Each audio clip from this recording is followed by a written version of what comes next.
नमस्कार दोस्तों, आज का जो हमारा अगला टॉपिक है संधारित्र तथा परावैद्युत यानी कि कैपेसिटर एंड डाइलेक्ट्रिक। आज हम इसके बारे में थोड़ा सा बेसिक जानकारी लेंगे और ये जानेंगे कि संधारित्र होता क्या है और परावैद्युत क्या होता है। लेकिन इससे पहले इसकी थोड़ी सी बेसिक जानकारी हम और लेंगे। इससे पहले कि हम इसके बारे में पढ़ें, यदि आप चैनल पर नए हैं तो चैनल को सब्सक्राइब करें, लाइक करें, शेयर भी करें और पढ़ें भी। चलिए पढ़ाई स्टार्ट करते हैं बच्चों। जैसा कि लिखा हुआ है संधारित्र। संधारित्र लिखा हुआ है कोई बात नहीं, लेकिन इससे पहले हमें थोड़ी बहुत बातें और जाननी आवश्यक होती हैं। जैसे किताब में जो सबसे पहला टॉपिक आपको दिया जाता है वो है चालक तथा विद्युत रोधी अथवा परावैद्युत। यानी कि हम पदार्थों को दो भागों में यहाँ पे बांटते हैं। पहला भाग होता है आपका चालक और दूसरा होता है विद्युत रोधी या परावैद्युत। विद्युत रोधी या परावैद्युत। हम सबसे पहले जानेंगे कि चालक और विद्युत रोधी पदार्थ या परावैद्युत पदार्थ हम किन्हें कहते हैं। सामान्य तौर पर जैसे कि हमने पिछली क्लासों में भी ये पढ़ रखा है कि चालक वे पदार्थ होते हैं जिनमें मुक्त इलेक्ट्रॉन पाए जाते हैं।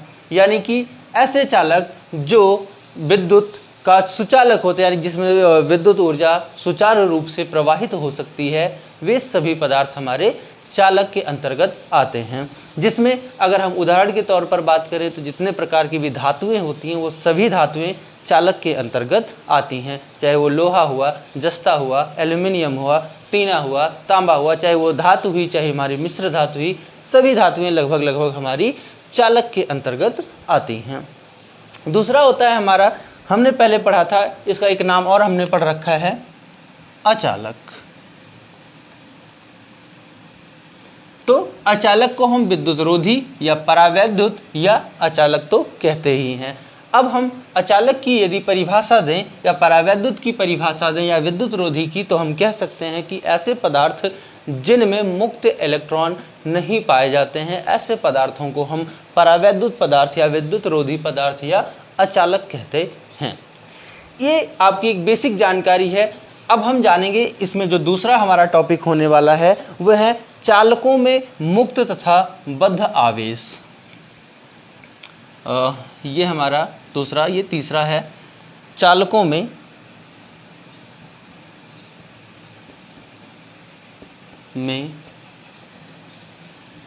मुक्त तथा बद्ध आवेश।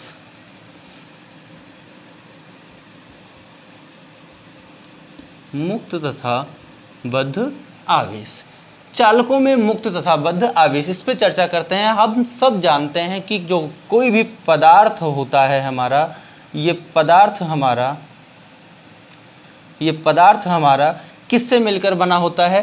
अणुओं से।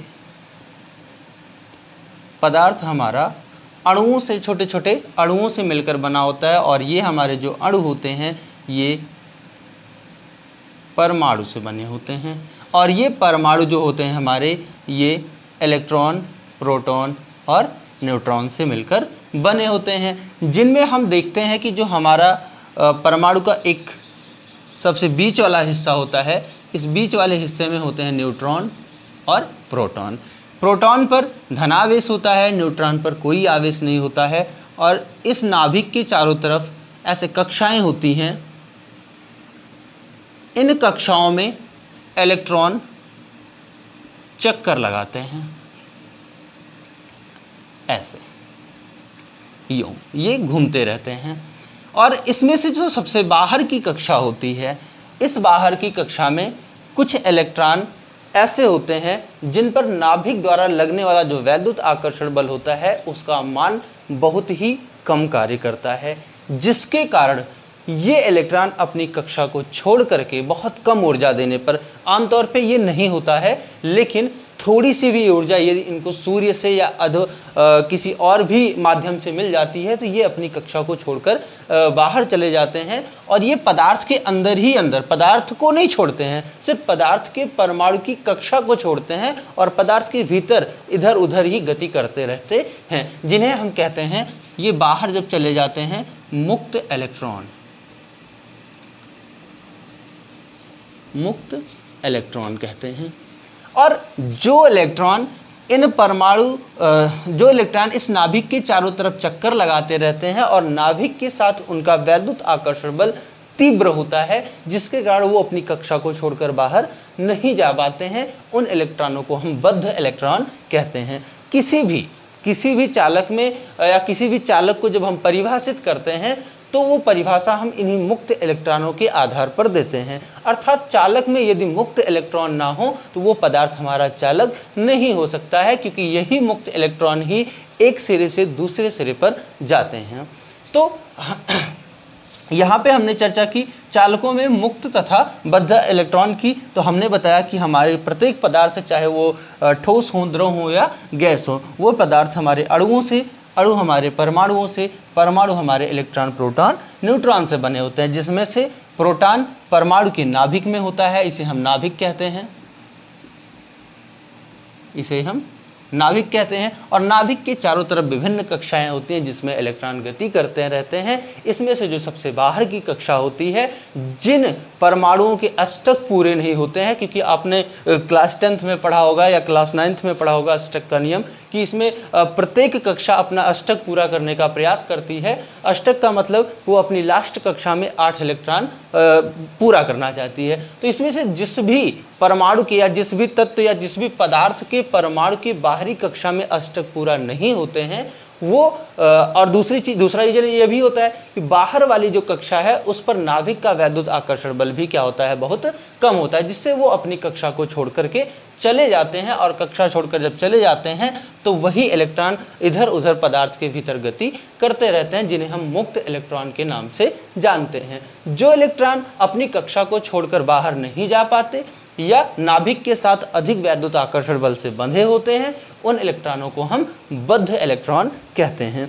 अगर हम परमाणु संरचना के आधार पर अचालक को परिभाषित करें तो हम कह सकते हैं, तो जो हमारे अचालक पदार्थ होते हैं, अचालक पदार्थ की जो बाहर वाली कक्षा होती है, इसमें सबसे पहले तो अष्टक इनका पूरा होता है। दूसरा रीजन, इनका जो वैद्युत आकर्षण बल होता है वो बहुत अधिक होता है, जिससे ये अपनी कक्षा को छोड़कर नहीं जा पाते हैं, ये अपनी कक्षा में ही गति इधर उधर करते रहते हैं।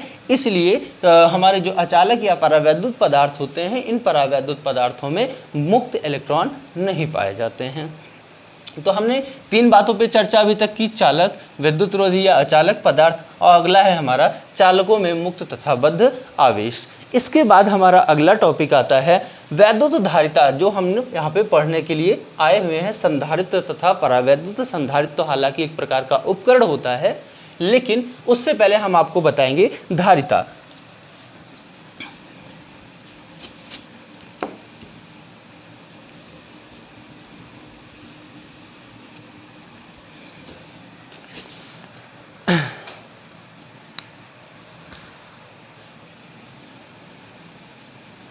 वैद्युत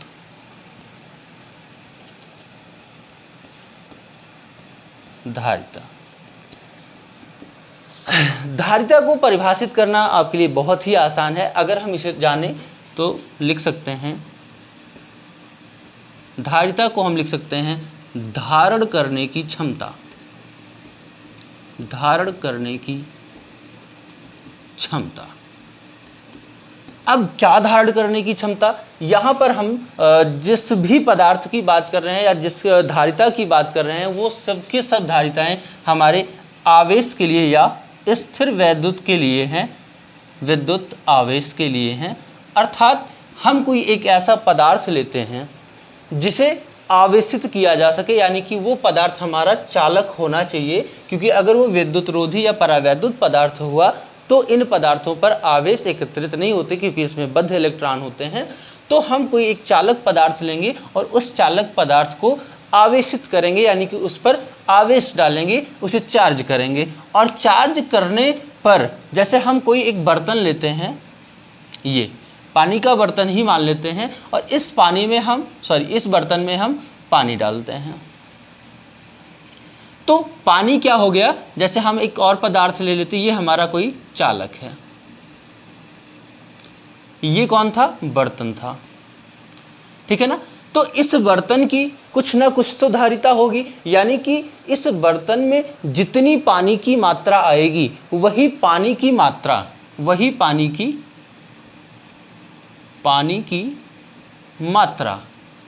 ही इस बर्तन की क्या कहलाएगी, धारिता कहलाएगी। फॉर एग्जाम्पल अगर हम समझें और कहें कि एक बर्तन मैंने लिया था, इस बर्तन में 50 लीटर पानी आता था, तो अगर मैं पूछूं कि बताओ जो मैंने बर्तन लिया था उस बर्तन की धारिता कितनी थी, तो आप बता देंगे 50 लीटर, अर्थात उस बर्तन में 50 लीटर पानी आ सकता था। ठीक उसी प्रकार यदि हम कोई चालक लेते हैं और उस चालक को आवेशित करते हैं, तो ऐसा नहीं है कि हम उसको जितना चाहे आवेश दे सकते हैं, उसको आवेश देने की एक लिमिट होती है। जैसे किसी बर्तन में पानी भरने की लिमिट होती है कि अगर बर्तन की धारिता 50 लीटर है तो हम उसमें 60 लीटर या 51 लीटर पानी नहीं भर सकते हैं। ठीक उसी प्रकार जो हमारे चालक होते हैं, उन चालकों को हम आवेशित तो कर सकते हैं, लेकिन ऐसा नहीं है कि हम जितना चाहें उतना आवेश उसको दे सकें। उसकी भी एक क्षमता होती है कि इससे ज़्यादा आप उसे आवेश नहीं दे सकते हैं। तो आइए समझते हैं, अगर मैंने एक चालक लिया, इस चालक को आवेश देना शुरू किया,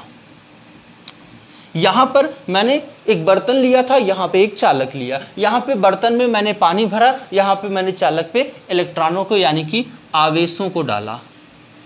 क्या डाला, आवेश, यहां पे पानी और यहां पे आवेश डाला।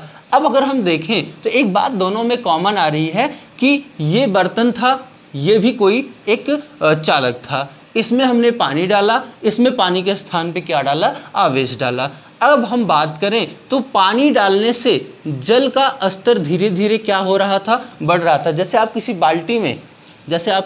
बाल्टी में आप पानी डालते हैं तो ऐसा थोड़ी होता है सीधा पानी यहाँ तक भर जाता, नहीं, पहले क्या होता है, धीरे धीरे पानी नीचे तली में फैलता है, फिर धीरे धीरे उसका जलस्तर बढ़ता जाता है। और ये जलस्तर कब बढ़ता है, जब पानी की मात्रा हम बढ़ाते जाते हैं, यानी कि पानी आप बढ़ाएंगे तो जलस्तर बढ़ेगा। ठीक उसी प्रकार यदि हम किसी चालक पर आवेश की मात्रा को बढ़ाते हैं तो चालक का स्तर नहीं बढ़ता, चालक का विभव बढ़ जाता है। चालक का क्या बढ़ता है भाई, विभव। जैसे एक बार फिर से समझेंगे, टंकी में पानी डालने से पानी का जलस्तर धीरे धीरे ऊंचा उठता है। ठीक उसी प्रकार जब हम किसी चालक को आवेशित करते हैं तो आवेशित करने से उसका स्तर नहीं बल्कि विभव बढ़ता है, यानी कि यहाँ पर जो जल स्तर है वो बराबर किसके होता है, विभव के। यानी कि जैसे बर्तन का जलस्तर बढ़ता है वैसे हमारी धातुओं का विभव उच्च होता चला जाता है। और एक समय ऐसा आता है कि बर्तन का पानी का जो लेवल है वो फुल हो जाता है, इससे ज़्यादा पानी इसमें नहीं आ सकता। ठीक उसी प्रकार एक समय ऐसा आता है कि चालक को इतना हम आवेश दे देते हैं कि उसका विभव बहुत उच्च हो जाता है, अब उससे ज़्यादा उस चालक को आवेश नहीं दिया जा सकता है। अब आइए इस बात को समझते हैं। हम बात कर रहे थे धारिता की, तो धारिता का मतलब धारण करने की क्षमता, अर्थात अगर हम इसकी परिभाषा दें तो कह सकते हैं चालक की वैद्युत धारिता उस चालक की वैद्युत आवेश यानी कि आवेशों के संग्रहण करने की क्षमता, यानी कि वो जितना आवेश संग्रहित कर सकता है वही आवेशों के संग्रहण करने की क्षमता ही उस चालक की धारिता कहलाती है। अभी मैंने आपको समझाया कि धारिता यानी कि आवेश की संख्या बढ़ाने पर विभव का मान धीरे धीरे क्या होता है, बढ़ता है। यानी कि जैसे जल की मात्रा बढ़ाने पर जल स्तर बढ़ता था, वैसे ठीक उसी प्रकार हम जब किसी चालक पर आवेश को बढ़ाते हैं यानी कि उसको दिया गया आवेश बढ़ाते हैं तो उसका विभव भी क्या होता है, बढ़ता जाता है। यानी कि किसी भी चालक को दिया गया जो आवेश Q है वो आवेश देने से उसका विभव बढ़ने का मतलब कि आवेश की मात्रा विभव के अनुक्रमानुपाती होती है, अर्थात आप आवेश बढ़ाओगे तो विभव बढ़ेगा, आवेश घटाओगे तो विभव घटेगा। अगर हम इसे आगे हल करें तो ऐसा लिख सकते हैं Q इज इक्वल टू एक कांस्टेंट और उसके बाद V। ये कांस्टेंट कौन होगा, Q is equal to CV, और जहां C चालक की धारिता है, जहाँ C कौन होता है, चालक की धारिता। आप यहाँ से C का मान निकाल सकते हैं और लिख सकते हैं C is equal to Q/V। यहाँ से इसका मात्रक भी निकाला जा सकता है। C का मात्रक क्या होगा, Q आवेश है, आवेश का मात्रक होता है कूलाम, आवेश का मात्रक होता है कूलाम, और विभव का मात्रक होता है वोल्ट, कूलाम प्रति वोल्ट। लेकिन इसके कुछ और मात्रक होते हैं, जैसे फैरेड। एक फैरेड इज इक्वल टू होता है 1 कूलाम प्रति वोल्ट के बराबर। लेकिन फैरेड जो मात्रक होता है किसी भी चालक की धारिता का, ये बहुत बड़ा मात्रक होता है। इसको हम कुछ छोटे छोटे मात्रकों में भी तोड़ सकते हैं, जैसे पिको फैरेड और माइक्रो फैरेड। आइए उसके बारे में भी हम इसको थोड़ा सा लिख लेते हैं।